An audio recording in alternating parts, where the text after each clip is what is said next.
नमस्कार दोस्तों, आपका स्वागत है आपके अपने channel yes you can invest में। आज कई स्टॉक्स के क्वार्टर वन रिजल्ट्स डिक्लेयर हुए हैं। उनमें से कुछ स्टॉक्स चुन के उनका रिजल्ट और उनके फाइनेंशियल्स, मार्केट रिएक्शन डिस्कस करेंगे और देखेंगे कि रिज़ल्ट कैसा था।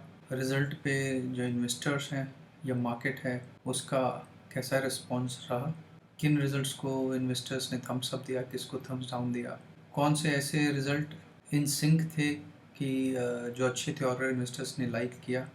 लेकिन कुछ ऐसे भी डिस्कस करेंगे जो रिजल्ट्स बहुत ख़राब नहीं थे लेकिन फिर भी इन्वेस्टर्स ने या मार्केट ने उसको अप्रिशिएट नहीं किया। तो ये बड़े इंटरेस्टिंग केसेस हैं जो ये भी हम डिस्कस करेंगे आज के इस डिस्कशन में। So let's start with our first stock. तो पहला स्टॉक जो हम डिस्कस करेंगे इसका रिजल्ट आज आया है, लुपिन है। So basically Lupin is engage in business of manufacture of pharmaceuticals. 48,000 crore की कंपनी है। करंट प्राइस 1064 चल रहा है, बुक वैल्यू 274 है। जो आज का रिजल्ट है आया है जून क्वार्टर का, तो क्वार्टर ऑन क्वार्टर ग्रोथ देखें तो 3744 करोड़ से 48,014 करोड़ का तक का जंप है ग्रोथ में। काफ़ी अच्छा ग्रोथ यहाँ क्वार्टर ऑन क्वार्टर दिखता है। पिछले क्वार्टर से अगर कंपेयर करें तो भी एक अच्छा 400 करोड़ के आसपास का ग्रोथ दिखता है अप्रॉक्स। और अगर नेट प्रॉफिट में देखें तो पिछले जून में नेगेटिव लॉस में थी लुपिन, 87 करोड़ का लॉस बुक किया था और इस क्वार्टर में 453 करोड़ का प्रॉफिट पोस्ट किया है कंपनी ने। And compare to previous quarter also करीब 210 करोड़ का प्रॉफिट दिया है प्रीवियस क्वार्टर से अप्रॉक्स। तो इसका आज देखें कि मार्केट ने इसको कैसे अप्रिशिएट किया। कल मार्केट क्लोज था आपका 1035 पे, आज 1064 पे। तो बेसिकली इन्वेस्टर्स ने इसको थम्स अप दिया। जो ग्रोथ हमें कंपनी में देखी वो इन्वेस्टर्स ने भी उस चीज़ को देखा और लाइक किया। और एक बार नज़र मार लेते पिछले एक साल में तो करीब करीब मार्च से कंपनी का प्राइस, स्टॉक का प्राइस अपवर्ड कब में 650 से 1050 पहुंच चुका है ऑलरेडी। ये आज के क्वार्टर रिजल्ट में भी कंपनी का ग्रोइंग प्रॉफिट्स है, ग्रोइंग रेवेन्यूज़ है। और सेकंड स्टॉक देखते हैं जो जिसका आज रिजल्ट आया है, ये है बेसिकली LIC हाउसिंग फाइनेंस है और करंट प्राइस 427 है, बुक वैल्यू 494 है। जो जून क्वार्टर का रिजल्ट आया है 6,759 करोड़ का रेवेन्यूज़ है, जो कि अगर पिछले जून क्वार्टर से कंपेयर करें तो 5296 का था। तो काफ़ी अच्छा ग्रोथ है, इधर दिखता है हमें करीब करीब 1500 करोड़ का ग्रोथ है। सिमिलरली नेट प्रॉफिट अगर देखें, नेट प्रॉफिट 926 करोड़ का था पिछले जून में, इस जून में 1319 करोड़ का है। तो यहाँ भी हमें ठीक ठाक जंप प्रॉफिट्स में दिखता है। इन्वेस्टर्स ने इसको आज काफ़ी अप्रिशिएट किया। इनफैक्ट 3 अगस्त को देखिए 394 का प्राइस था, आज 426 का प्राइस है। तो काफ़ी बढ़िया अप्रिशिएशन मिला है इसको इन्वेस्टर्स से। और तीसरा स्टॉक उठाते हैं। तीसरा स्टॉक जिसका रिजल्ट आज आया है वो है JK tyre and industries limited. सभी को मालूम होगा कि टायर की मैन्युफैक्चरिंग कंपनी है। जून क्वार्टर रिजल्ट्स में 3718 करोड़ का रेवेन्यू पोस्ट किया, सेल्स पोस्ट किया। पिछले जून क्वार्टर में 3643 था। तो ईयर ऑन ईयर जंप जो सेल्स में है बहुत बड़ा तो नहीं है, 3643 18 तक इस जून क्वार्टर में दिया। और पिछले मार्च क्वार्टर से देखें अभी तो 3632 से 3718 का जंप है। लेकिन अगर जून क्वार्टर से प्रॉफिट्स कंपेयर करें तो 35 करोड़ से 159 करोड़ का वेरी स्ट्रॉन्ग लीप है प्रॉफिट में। और मार्च क्वार्टर से भी काफ़ी बढ़िया डिफरेंशियल ग्रोथ दिया है कंपनी ने। और इन्वेस्टर्स का रिएक्शन भी वो हमें दिखता है। 3 अगस्त को 265 एंड 4 अगस्त को 283। बेसिकली जो रेवेन्यूज़ हैं उसमें बहुत सिग्निफिकेंट डिफरेंस नहीं है, मुझे नहीं दिखता है बहुत बड़ा ग्रोथ।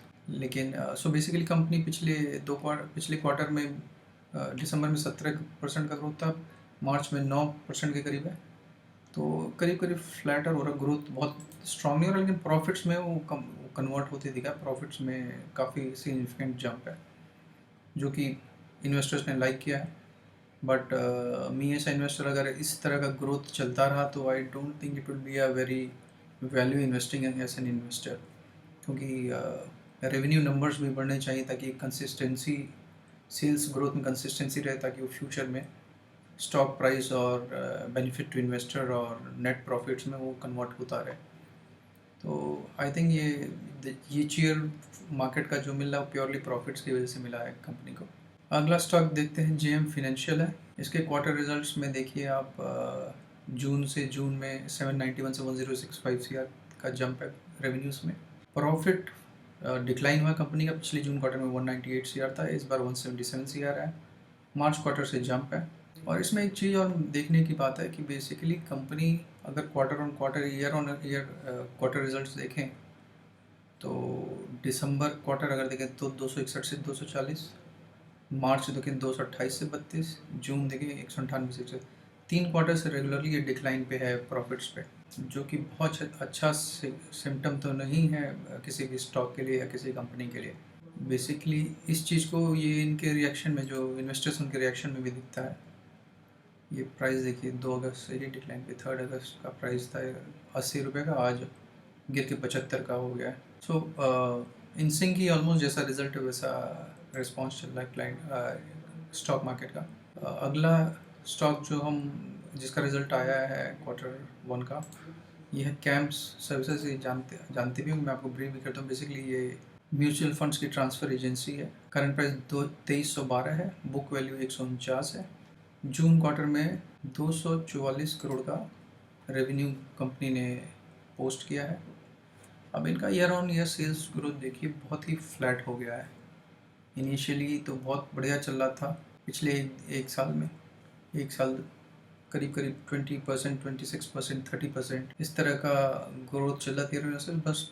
बट पिछले 3 क्वार्टर से बहुत ही फ्लैटर परफॉर्मेंस है कंपनी का। प्रॉफिट्स में भी अगर आप देखें तो जून क्वार्टर से 62 से 72 तो 73 तो हुआ है, बट मैं पिछले 2-3 क्वार्टर देखूँ तो 70, 71, 72, 73 ऑलमोस्ट फ्लैट परफॉर्मेंस है प्रॉफिट्स में। बट मेरे ख्याल से इसमें, हाँ देखिए, तो इन्वेस्टर्स को भी वो बात दिखी है, मार्केट को भी वो बात दिखी है, एंड दे थम्स डाउन दिया प्रॉपर। सो बेसिकली 3 अगस्त को 2350 था, आज 2310 है। तो इन्वेस्टर्स का भी को भी ये बात नहीं पसंद आ रही है कि भाई ऑलमोस्ट फ्लैट परफॉर्मेंस में चल रहा है कंपनी। और अगला स्टॉक देखें, ये है क्यूमिंस इंडिया है। क्वार्टर ऑन क्वार्टर रिजल्ट देखें तो जून में 1687 से 2209 करोड़ हो गया है रेवेन्यू। प्रॉफिट्स में 199 से 316 हो गया, बहुत ही बढ़िया जंप है, करीब 117 करोड़ का प्रॉफिट्स में इम्प्रूवमेंट है, which is very good. As per 200 crore के प्रॉफिट से 117 करोड़ का और जंप दे दिया कंपनी को प्रॉफिट्स में, विच इज़ रिमार्केबल। बहुत बढ़िया प्रॉफिट्स में दिखा है नंबर्स। जून रेवेन्यूज़ में भी सिमिलर नंबर्स दिख रहे हैं हमें ग्रोथ में। इनका ईयर ऑन ईयर करीब करीब 25%, 28%, 30%, सो ग्रोइंग ग्रोथ रेट है, बड़ा अच्छा इंडिकेटर है भी। मार्च क्वार्टर से भी रेवेन्यू भी ग्रोथ है और प्रॉफिट्स ऑलमोस्ट फ्लैट है। अब इफ अगर मैं ऐसा इन्वेस्टर देखता तो बहुत सिम्टम्स ख़राब नहीं मुझे दिख रहे हैं इसमें year on year quarter results में ग्रोथ है, पिछले क्वार्टर से रेवेन्यू में भी ग्रोथ है, प्रॉफिट्स ऑफ कोर्स थोड़ा सा फ्लैट है। लेकिन इस चीज़ को देखने के बाद इन्वेस्टर्स ने इसको थम्स अप नहीं दिया है, तो ये बेसिकली सोचने की बात है क्यों नहीं दिया है, राइट? क्योंकि बुक्स में तो अच्छा ग्रोथ दिख रहा है, मतलब ग्रोथ भी ग्रोइंग है। सो बेसिकली 25%, 12%, 25%, 28%, 31%, सो सेल्स में ग्रोथ है, प्रॉफिट ग्रोइंग है, राइट? लेकिन पिछले 3 क्वार्टर से प्रॉफिट्स थोड़े से फ्लैट हैं, लेकिन अगर ईयर ऑन ईयर कंपेयर करें तो वो ग्रोथ स्टोरी चल रहा है। सो 119 से 316 करोड़ हो गया है। तो बेसिकली ये एक रीज़न हो सकता है जिसकी वजह से इन्वेस्ट मार्केट ने इनको थम्स डाउन किया है। बट पोटेंशियल कंपनी में काफ़ी दिख रही है मुझे, क्योंकि जो सेल्स ग्रोथ है वो कंपनी ने बरकरार किया है और इनफैक्ट उसकी स्पीड बढ़ भी रही है, और अर्निंग्स पर शेयर ऑलमोस्ट मेंटेन है। पिछली बार 11.49 था, इस बार 11.39 है, जो कि डिक्लाइन तो नहीं होना चाहिए, अच्छी बात नहीं है, इंडिकेटर ये डिक्लाइन हो रहा है अर्निंग्स पर share. So this could be one of the reasons जिस वजह से इन्वेस्टर्स ने इसको थम्स डाउन दिया है। अगले स्टॉक पे आते हैं, which is Bharti Airtel limited, और इनके जून क्वार्टर रिजल्ट्स जो आए हैं 32,805 करोड़ से 37,440 करोड़ का रेवेन्यू सेल्स में ग्रोथ है। प्रॉफिट में डिक्लाइन है, 3715 से 1520 करोड़ का डिक्लाइन है।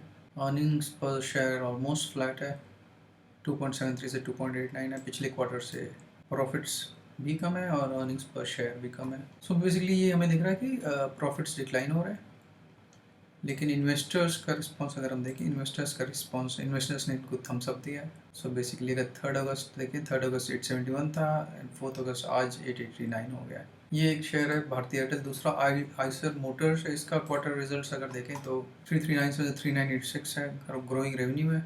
सेल्स ग्रोथ 19%, 17%, ये करीब करीब इसी पे चल रहा है पिछले 2 क्वार्टर से। प्रॉफिट्स अगर देखें तो 611 से 918 हो गया। पिछले क्वार्टर से इसके प्रॉफिट्स डाउन है, जो कि रेवेन्यूज़ बढ़े हैं।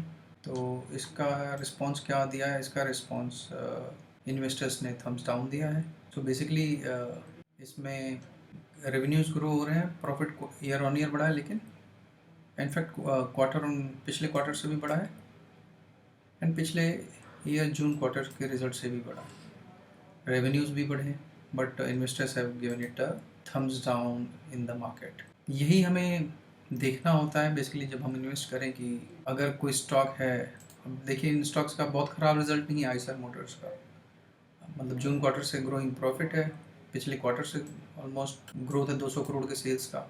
नेट प्रॉफिट में भी ये चीज़ दिख रही है हमें जून क्वार्टर में ईयर ऑन ईयर कंपेयर करते हैं, लेकिन इट्स नॉट, मार्केट ने उसको पॉजिटिवली एक्सेप्ट नहीं किया है। ये 8 स्टॉक्स आज हमने डिस्कस किए हैं जिनके रिजल्ट्स आए हैं, और इसमें Lupin has done remarkably good.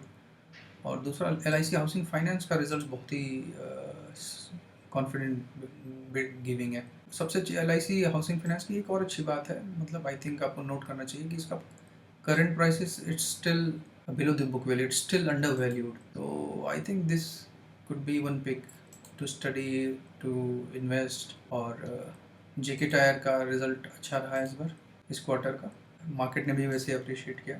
ये आज का बेसिकली डिस्कशन रहा है, और आई वांट कि जो इन्वेस्टर्स हमारे साथ जुड़े हैं वो जो भी स्टॉक्स में इन्वेस्ट करना चाहते हैं उनका जब रिजल्ट्स आए उसको एनालाइज करें, उनको देखें और उनके पीयर्स में कंपेयर करें कि how are others peer stocks doing, और उसके बाद ही डिसीजन लें इन्वेस्ट करने का। सिर्फ इन्वेस्ट करने के लिए या एक इंस्टिंक्ट ऑफ इन्वेस्टमेंट के लिए ना करें, पूरा रिसर्च करें, उसके बाद ही स्टॉक चुने और इन्वेस्ट करें। जो इन्वेस्टर्स नए हैं इस चैनल पे, आई वुड रिक्वेस्ट कि वो सब्सक्राइब करें चैनल, ताकि इस तरह की इन्फॉर्मेशन तक पहुंचती रहे। Thanks for connecting.